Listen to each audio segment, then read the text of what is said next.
자, 전 시간에 줄 톰슨 이펙트를 이용해서 기체의 온도를 낮추는 방법에 대해서 설명을 드렸고요. 그 기체를 고압의 기체를 저압, 팽창시켜서 저압의 기체로 만들면 그때 기체 온도가 떨어진다. 이제 그걸 공부를 했습니다. 그렇게 해서 기체 온도가 충분히 낮아지면 이제 그 기체가 액화가 될 수가 있겠죠. 그래서 이런 액화가 되는, 그래서 이제 액화를 시킬 수 있는 어떤 장치를 린데라는 사람이 이제 고안을 했고요. 그래서 이 사람이 고안한 그런 방식에 따른 기체 액화 방식을 이제 린데 사이클을 돌린다, 이제 이렇게 표현을 해요. 이건 사실 앞에 말씀드렸던 냉장고 혹은 이제 에어컨의 개념이랑 거의 똑같은데, 이제 다른 점이 뭐냐면은 여기 이제 줄 톰슨 이펙트를 사용하는 건데, 이제 여기서 이제 기체가 이렇게 팽창을 할 거고요. 여기 이제 밸브가 있어서 기체가 팽창을 할 텐데, 여기에 이제 커다란 통을 준비를 하고,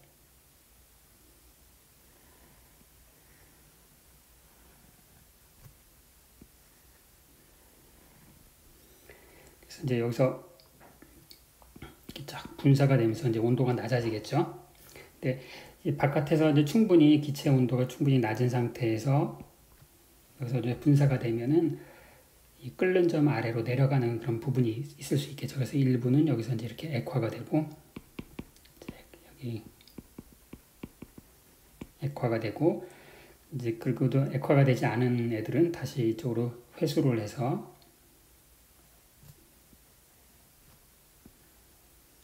그 다음에 충분히 낮은 기체이기 때문에 이렇게 열 교환을 또 시키고요. 그렇죠? 여기에 이 위는 이제 앞서 설명드렸던 그 컴프레서가 있고, 뭐 그 사이클을 이제 돌리는 거예요. 그래서 충분히 온도가 낮은 가스를 이제 여기다 분산하면 온도가 더 낮아져서 끓는 점 아래로 내려가는 부분은 이제 액화돼서 아래로 떨어지고, 나머지 부분은 도로 이제 위로 이렇게 회수되는 이제 이런 사이클을 돌리는 것을 린데 사이클이라고 불러요. 린데 사이클이라고 부르고, 이제 린데라는 사람이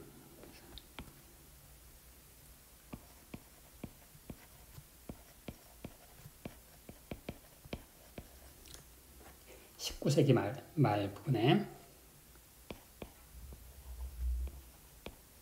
이런 장치를 고안해서 기체를 액화시킬 수 있는 이제 그런 걸 고안했다고 해요.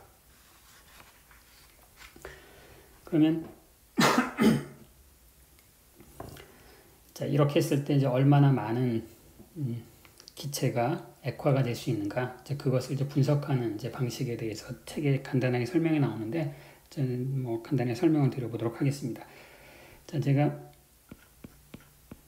이러한 팽창 과정에서는 엔탈피가 그대로 유지된다라고 했죠. 보존된다라고 했었죠. 그럼 이제 여기 들어오는 온도, 들어오는 기체 온도, 그 다음에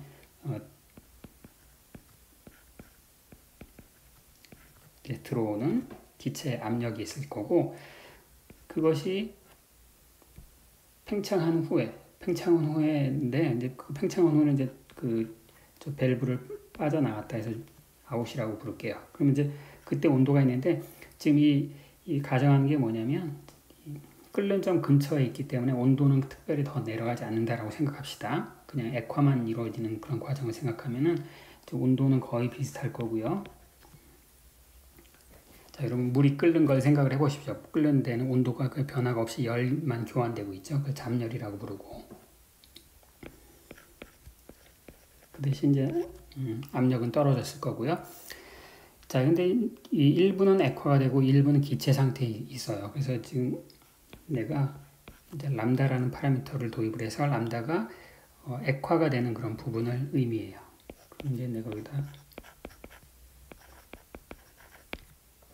액체 성분으로 있을 때 엔탈피를 H 리퀴드라고 부른다라고 하면, 자, 전체 부분 중에서 람다만큼의 포션이 액화가 되고 1 빼기 람다만큼의 포션이 여전히 기체로 남아있다. 그럼 이제 엔탈피 이런 관계가 성립할 거고, 그래서 내가 그 온도, 그 압력에서의 기체 상태 엔탈피하고 그 다음에 액체 상태 엔탈피를 안다라고 하면, 그럼 내가 람다를 구할 수가 있네요. 이 람다가 린데 사이클 한 바퀴 돌렸을 때 얼마나, 몇 퍼센트가 이제 액화가 되는지, 자, 그걸 계산하면 자, 이렇게 된다고 얘기를 하고요. 그래서 보통 이 책에 나오는 얘기를 보면은 이게 대략 0.1보다 크면 그럼 이제 효율적으로 액화를 시킬 수 있다. 그러니까 한 바퀴 돌릴 때마다 10% 이상이 이제 액화되면 이제 효율적으로 액화를 시킬 수 있다라고 해요. 자, 여기 이제 이 연도를 보시면, 근데 이게 19세기 말이죠. 그래서 이때 근대적인 이 물리학이 태동을 하고, 특히나 이제 연력학이라고 하는 것이 굉장히 발전하던 시기였는데, 자, 이때 이제 이 액체를, 기체를 액화시키는 그런 일종의 경쟁이라고 할까? 이제 이런 것들이 이제 있었던 시기인데, 그래서 그 역사를 제가 이제 자료를 좀 조사해서 다음 페이지에 정리를 해놨습니다. 이걸 말씀드리면, 자, 가스를 이제 액화시키는 일종의 뭐 처음에는 어떤 응용의 가능성보다도 뭐라고 할까, 이제 과학적인 호기심에서 출발하지 않았을까 생각해요. 왜냐하면은 그 당시에는 이제 원자론이라는 것조차 이제 발전하지 않았던 시기였고, 그래서 이 공기라는 하는 것이 무슨 애톰으로 이루어졌다, 이제 이런 개념도 굉장히 희박하던 그런 시기였고요.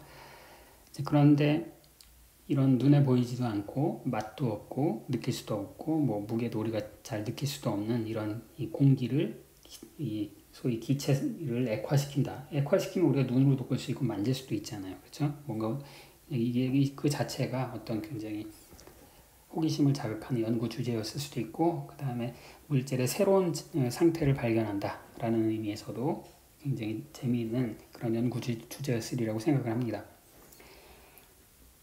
간단한 이제 연표를 여기다 써드렸는데, 자, 우선 이런 온도를 낮추는 이런 경쟁에서 이제 제일 중요한 역할을 한 게 이제 줄 익스펜전이라는 개념이죠. 우리가 연력학을 이제 복습을 할 때 칸막이, 이런 칸막이가 이렇게 있고요. 칸막이 한쪽에 기체를 가득 채운 다음에, 그때 이제 요 가운데 칸막이를 딱 치우면 기체가 이제 이게 팽창하는 걸 자유 팽창이라고 부르고, 이제 그 실험을 처음으로 한 사람이 줄이 되겠습니다. 이 기체의 부피를 변화시킴으로 해서 온도를 이제 변화시킬 수 있다라는 가능성을 이제 처음 밝힌 실험이 이제 줄의 익스펜전 엑스페리먼트고요. 사실 이제 줄은 이때 실제 기체를 실험을 한 다음에 온도 변화가 없다라고 리포트를 했어요. 왜냐하면 그때 온도 변화가 뭐 대략 0.1도 이내의 그런 변화이기 때문에 매우 미세한 온도 차이고, 그 당시에는 그 정도의 온도 차이를 측정할 수 있는 실험 기술이 없어서 프리 익스펜전을 해도 기체는 온도가 변하지 않는다. 그 이상기체 이론과 이제 컨시스턴트한이죠. 그 결과죠. 그래서 그렇게 리포트했지만 이제 실제로 온도가 미세하게 변하고요. 이제 그 뒤로 이제 이런 줄 익스펜전을 계속 하면서 사람들이 이제 온도가 낮아진다는 것을 이제 찾아냈고, 그러면 이 줄 익스펜전 하면 온도가 낮아지니까 제일 큰 이슈가 되는 게 뭐겠습니까? 우리가 한 번을 하면 온도가 낮아지는데 온도가 별로 그렇게 심하게 많이 안 낮아진다고요. 그러니까 이걸 계속 반복을 해야 되겠죠. 그러니까 일종의 사이클을 만들어야 되는 건데, 그런 의미에서 아까 말씀드렸던 린데 사이클 이런 게 중요한 역할을 하는 거죠. 그래서 아무튼 그 이전에 끓는 점이 뭐 상온과 비슷한 여러 기체들 여러 기체들도 이미 다 이제 액화를 성공했다고 해요. 뭐 알코올은 우리가 상온에서 액체 상태로 있잖아요. 그러다가 처음으로 이제 굉장히 낮은 온도에서 그 액화가 되는 그런 이제 기체를 처음으로 액화한 것이 바로 1883년에 지그문트 폰 브로블레스키라는 이 사람이 산소 기체와 공기가 질소가 되겠죠. 이런 애들을 최초로 이제 액화시켰다고 해요. 자, 산소의 그 끓는 점이 90켈빈이니까 90켈빈. 자, 90켈빈이니까 이게 대략 90켈빈이니까 얘는 마이너스 183켈빈 정도가 섭씨 마이너스 183도 엄청난 그런 온도네요. 그렇죠?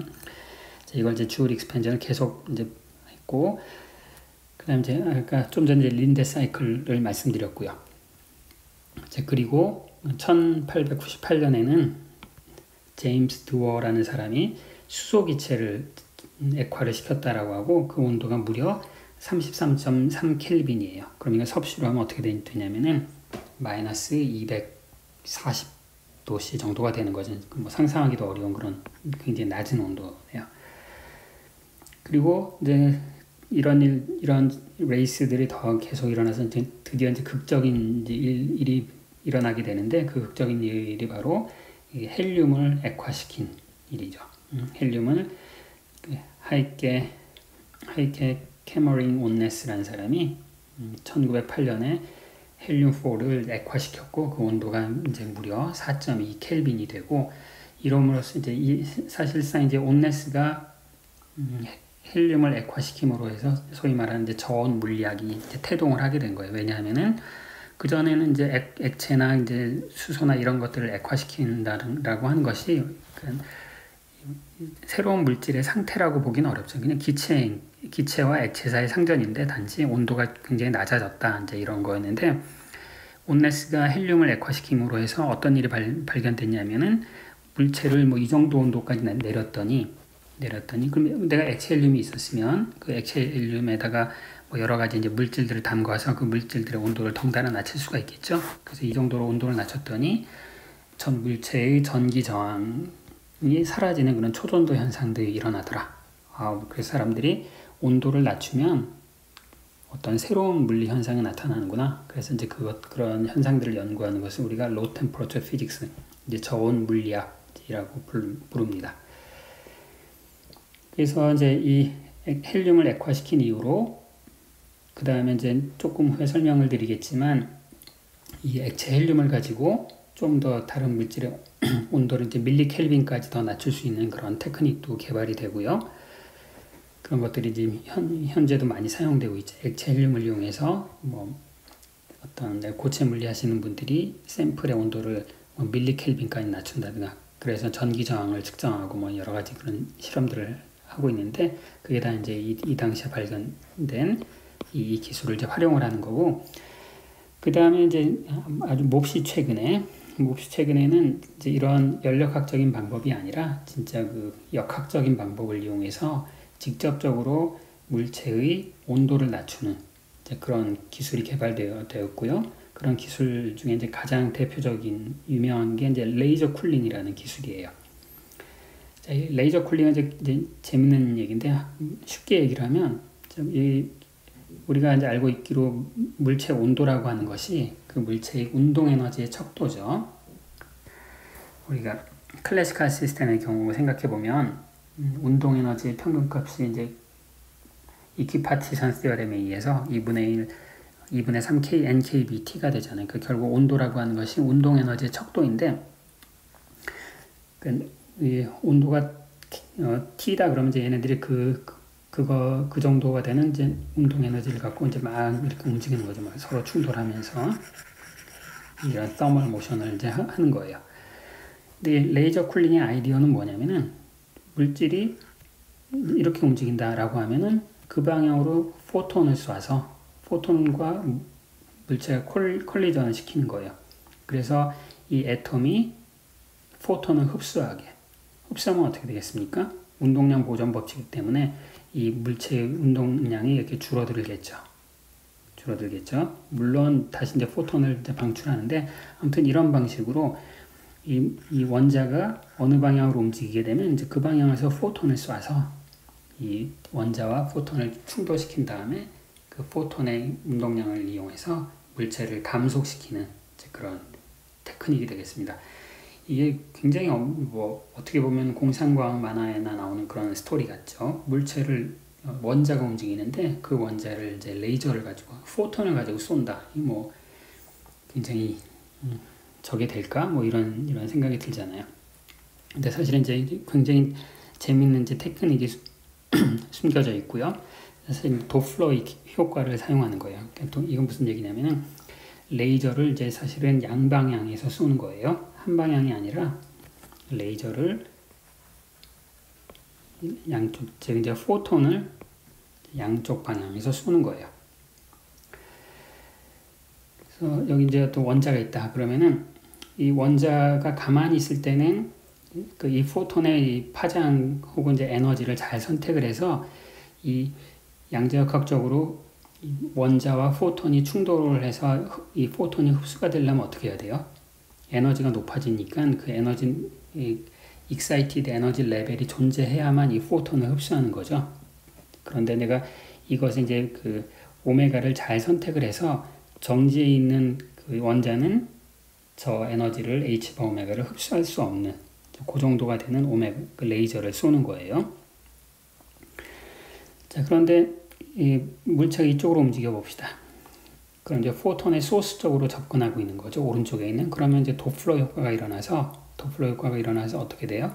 이쪽 포톤은 에너지가 더 높은 것처럼 보이죠. 즉 오메가가 더 커지는 것처럼 느껴지고 이쪽은 오메가가 더 작아진 것으로 느껴지는 거죠. 그래서 이 오른쪽에서 오는 포톤은 에너지가 더 높은 것처럼 느껴져요. 왼쪽에서 오는 포톤은 에너지가 더 낮은 것으로 느껴지고, 그래서 그 에너지가 높아진 도플러 효과 때문에 높아진 그 효과 때문에 이 오른쪽에 있는 이 포톤이 여기에 흡수가 되는 거예요. 그러면 기체의 운동 방향의 반대 방향이 되는 포톤만 흡수하게 되네. 만약에 뒤쪽에 있는 포톤을 흡수하게 되면은 운동량이 더 커질 텐데 이쪽에서 오는 포톤만 흡수하니까 운동량이 항상 더 작아지겠죠. 자, 이런 방식. 그러니까 내가 포톤을 가지고 날아가는 원자를 하나하나 맞춘다 그런 게 아니라 양쪽에서 레이저를 쏘고 도플러 효과에 의해서 저절로 원자가 움직이려고 하면 그쪽 방향의 포톤을 흡수해서 멈추고, 반대 방향으로 움직이려고 하면 역시 반대 방향의 포톤을 흡수해서 멈추게 되고, 이런 것을 이제 레이저 쿨링이라고 불러요. 그래서 이 레이저 쿨링을 하면 운동량이 점점 줄어드니까, 운동 에너지가 점점 줄어드니까 그런 해서 이제 에너지가 낮아지고, 그래서 심지어는 밀리켈빈, 심지어는 마이크로 켈빈 혹은 이제 나노 켈빈까지 원자의 온도를 낮출 수가 있어요. 이건 이제 그야말로 역학적인 방법에 의해서 낮추는 게 되는 거죠. 그래서 이제 요새는 이제 이런 것으로 온도를 낮춘 그런 원자들을